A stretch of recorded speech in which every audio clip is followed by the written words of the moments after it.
Shalom Bapak Ibu, Saudara-saudari yang sangat dikasihi oleh Tuhan Yesus. Pemaparan firman Tuhan kali ini adalah dari 2 Korintus 4 ayat 16 sampai 2 Korintus 5 ayat 10. Alkitab memberikan subjudul terhadap nas ini, jangan tawar hati, juga waktu menghadapi maut. Yang namanya kematian itu dapat terjadi kapan saja, pada siapa saja, di mana saja. Itulah sebabnya seyogianya setiap orang siap menghadapi maut. Apalagi kalau orang itu adalah anak Tuhan. Mari kita mulai dari 1 Korintus 15 ayat 54. Dan sesudah yang dapat binasa ini mengenakan yang tidak dapat binasa, dan yang dapat mati ini mengenakan yang tidak dapat mati, maka akan genaplah firman Tuhan yang tertulis, maut telah ditelan dalam kemenangan. Sebagaimana di Yesaya 25 ayat 8, ia akan meniadakan maut. Untuk seterusnya kita mengetahui yang memperoleh kemenangan atas maut adalah Tuhan Yesus. Hanya Tuhan Yesuslah yang sudah pernah mati, sudah pernah dikuburkan, dan bangkit kembali dari antara orang mati. Dengan jelas firman Tuhan menyatakan bahwa kemenangan atas maut itu adalah oleh Tuhan Yesus, bukan oleh manusia manapun. Namun anak-anak Tuhan Yesus menghidupi hidup yang menang atas maut. Bagaimana bisa begitu? Anak Tuhan yang di dalamnya ada Roh Kudus Tuhan Yesus. Pada saat anak ini menerima Tuhan Yesus sebagai Tuhan dan Juru Selamat, Roh Kudus Tuhan Yesus yang ada di dalam anak Tuhan inilah yang membuat si anak Tuhan itu dapat menghidupi kehidupan yang telah menang atas maut. Berdasarkan ayat-ayat firman Tuhan ini, kita mengetahui bagi setiap orang untuk menghadapi kematian, maka orang termaksud harus Roh Kudus Tuhan Yesus berada dan berkarya di dalam orang itu. Bagaimana supaya Roh Kudus berada di dalam seseorang? Dengan orang itu sungguh-sungguh percaya pada Tuhan Yesus, bahwa Tuhan Yesus mati, dikuburkan, dan dibangkitkan oleh Bapa di surga, dan mengakui bahwa Tuhan Yesus adalah Tuhan dan Juru Selamatnya.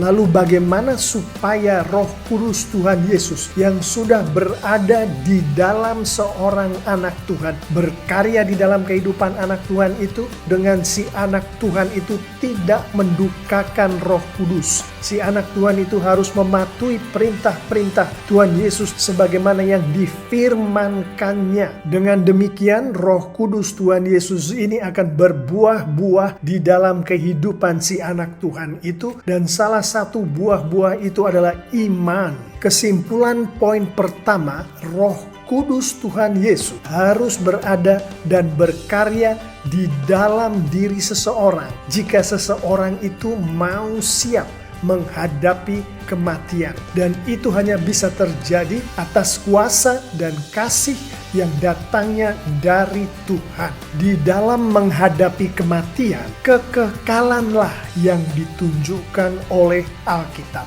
2 Korintus 4 ayat 18, sebab kami tidak memperhatikan yang kelihatan, melainkan yang tak kelihatan. Karena yang kelihatan adalah sementara, sedangkan yang tak kelihatan adalah kekal. Di 2 Korintus 4 ayat 16, firman Tuhan menunjukkan yang kelihatan adalah manusia lahiriah yang semakin merosot. Yang tak kelihatan adalah manusia batiniah yang dibaharui dari hari ke hari. Alkitab menunjukkan agar kita memperhatikan yang tak kelihatan, yaitu manusia batiniah kita diperbaharui. Meskipun manusia lahiriah kita dari hari ke hari semakin merosot.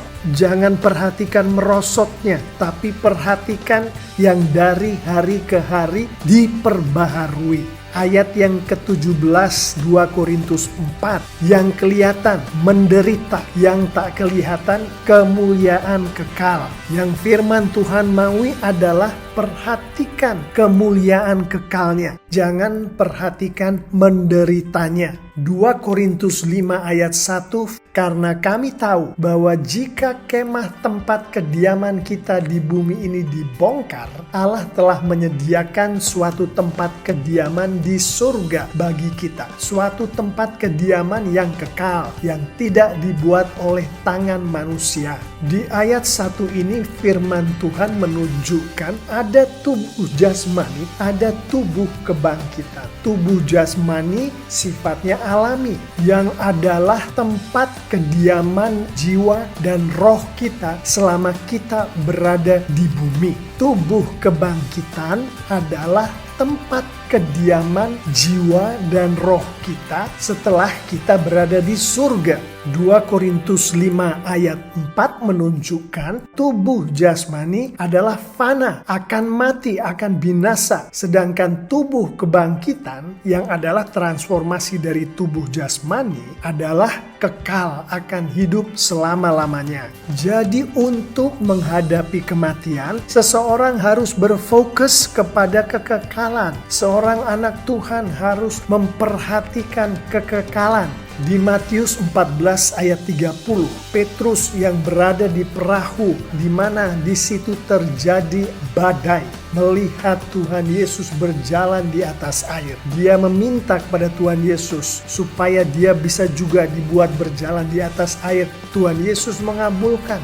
Petrus berjalan di atas air. Itu terjadi pada saat Petrus berfokus pada Tuhan Yesus. Tapi begitu dia melihat angin badai yang ribut itu, fokusnya berubah ke angin badai itu. Dan pada saat fokusnya berpindah dari Tuhan Yesus, terjadilah apa yang ada di Matius 14 ayat 30 ini. Tetapi ketika dirasanya tiupan angin, takutlah ia Petrus, dan mulai tenggelamlah Petrus. Poin pertama untuk berfokus kepada kekekalan adalah berfokuslah kepada Tuhan Yesus. Di 1 Petrus 1 ayat 3-6, karena rahmatnya yang besar melahirkan kita kembali kepada hidup yang penuh pengharapan untuk menerima bagian yang tidak dapat binasa. Ayat ini menyampaikan kepada kita anak-anak Tuhan akan janji-janji Tuhan, termasuk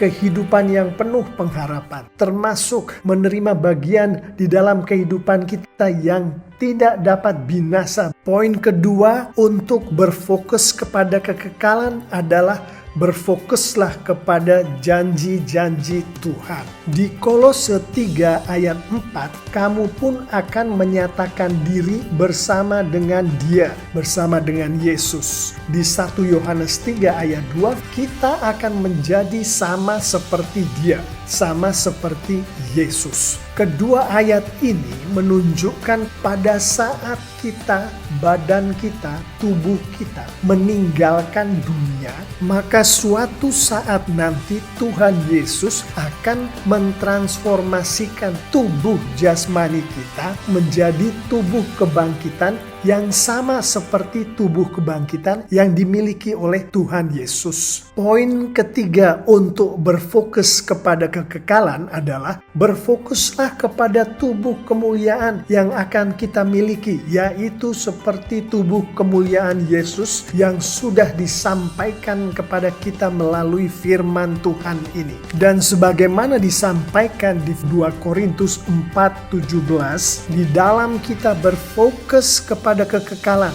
jangan khawatir. Penderitaan yang terjadi sekarang adalah ringan dan singkat. Jangan khawatir, penderitaan sekarang adalah untuk kemuliaan kekal bersama Tuhan Yesus nanti. Dari 2 Korintus 4:16 kita diingatkan untuk jangan khawatir. Karena saat ini pun anak-anak Tuhan sedang menghidupi kehidupan kekal di dalam tubuh jasmaninya, yaitu jiwa dan roh dari anak-anak Tuhan itu menghidupi kehidupan kekal. Hanya saja tubuh jasmani dari anak-anak Tuhan ini harus mengalami transformasi untuk menjadi tubuh kebangkitan.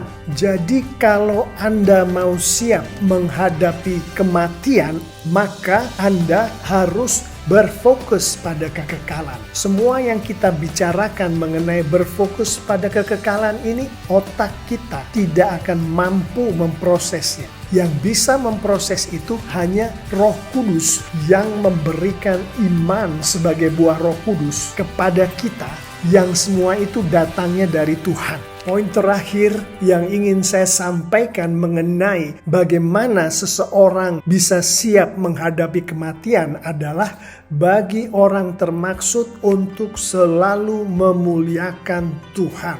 2 Korintus 5 ayat 10, sebab kita semua harus menghadap takhta pengadilan Kristus, supaya setiap orang memperoleh apa yang patut diterimanya sesuai dengan yang dilakukannya dalam hidupnya ini, baik ataupun jahat. Karena Kristuslah yang akan mengadili kita, maka kehidupan kita harus selalu memuliakan Tuhan, memuliakan Kristus. 1 Korintus 10:31, aku menjawab, jika engkau makan atau jika engkau minum atau jika engkau melakukan sesuatu yang lain, lakukanlah semua itu untuk kemuliaan Tuhan. Kolose 3:17, dan segala sesuatu yang kamu lakukan dengan perkataan atau perbuatan, lakukanlah semuanya itu dalam nama Tuhan Yesus, sambil mengucap syukur oleh Dia kepada Allah Bapa kita. Selalulah memuliakan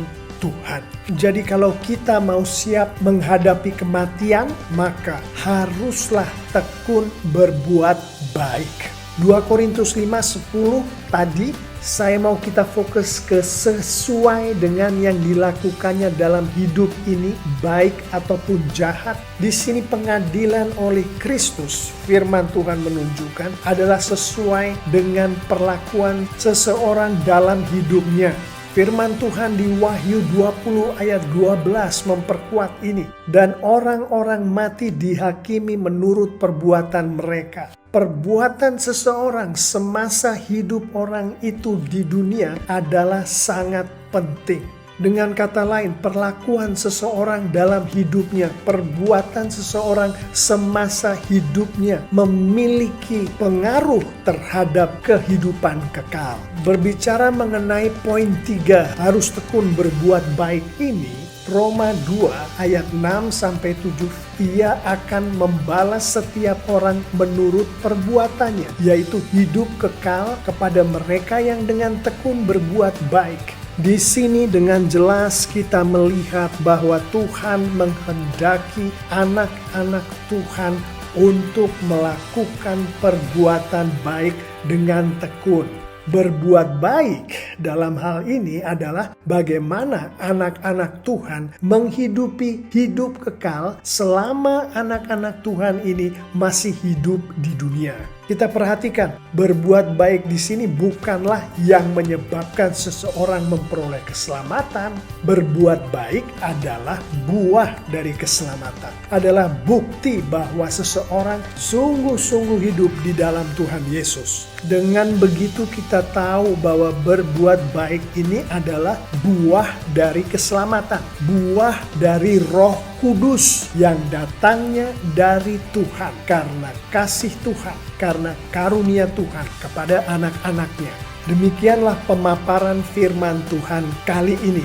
Mari kita tutup pemaparan ini dengan beberapa penerapan. Penerapan yang pertama adalah dari poin pertama. Roh Kudus Tuhan Yesus harus berada dan berkarya di dalam diri orang yang akan menghadapi kematian itu. Di sini saya menyampaikan berdasarkan firman Tuhan tadi secara tersurat maupun tersirat, kalau ada seseorang, entah dia anak Tuhan, entah dia belum menjadi anak Tuhan, dan orang itu melakukan dosa, artinya melanggar firman Tuhan, dan orang itu tidak sungguh-sungguh bertobat atas dosanya, maka orang itu meskipun dia anak Tuhan loh, tidak siap menghadapi kematian.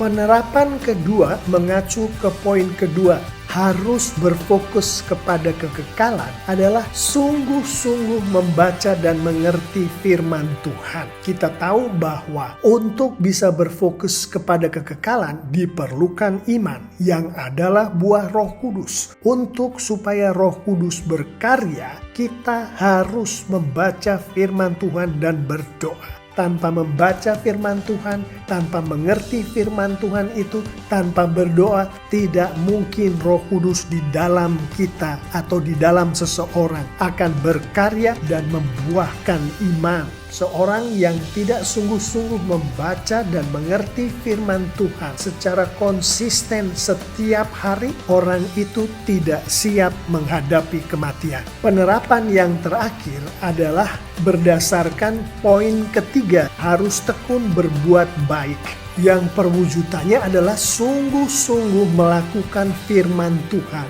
yang sudah dibacanya tadi, sudah dimengertinya tadi, sudah didoakan. Karena tanpa melakukan firman Tuhan itu tidak ada yang namanya berbuat baik. Karena berbuat baik di dalam hal ini adalah berbuat perintah-perintah dan larangan-larangan yang sudah disampaikan oleh Tuhan melalui firman Tuhan, yaitu perintahnya kita ikuti, larangannya kita jauhi, jangan kita bikin. Bapak, Ibu, Saudara-saudari yang sangat dikasihi oleh Tuhan Yesus, tidak ada satupun di antara kita yang mau mati hari ini atau saat ini.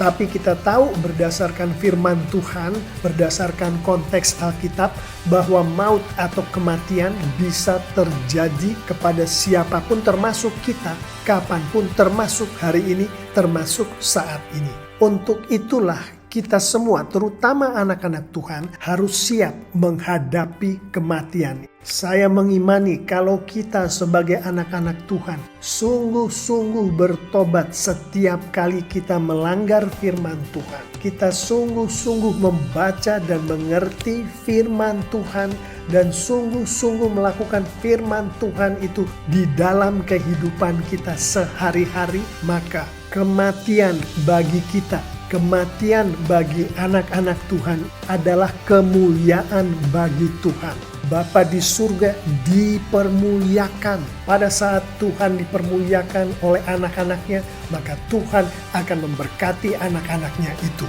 Amin.